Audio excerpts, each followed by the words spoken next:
Hi, and welcome to week 6 of Money in Banking. So this week what we're going to move on to is something quite important actually, which is to follow up on the material we looked at last week on the balance sheet of banks to talk more about the key risks that banks face.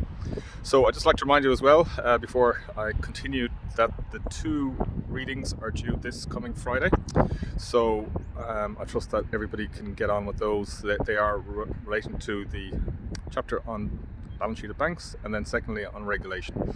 So when we talk about, again, I suppose what a bank does, one of the main things that a bank does is it takes on risks from a financial perspective, and that's what we're going to look at in tomorrow's class. So tomorrow, of course, as we know, is a very important day in global politics, but what we're going to focus on tomorrow evening is more about the risks that are facing banks on a day-to-day basis. So these include liquidity risk, credit risk, operational risk, and so forth.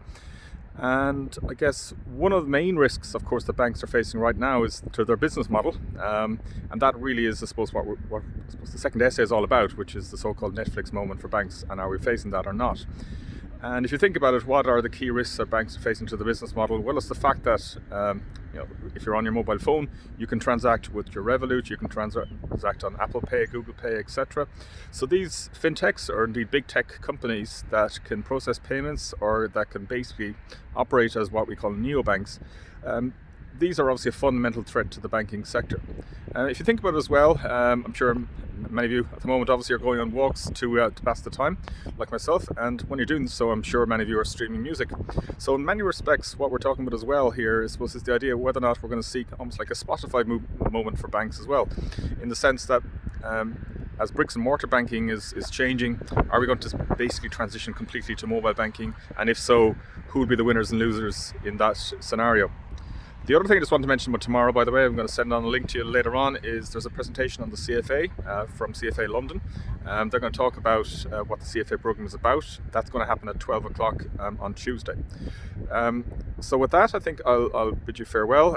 As I said, on Tuesday, we're going to look at the risks facing banks, and then on Thursday, we're going to continue a little bit more talking about open banking, PSD2, fintechs, and the threats to banks.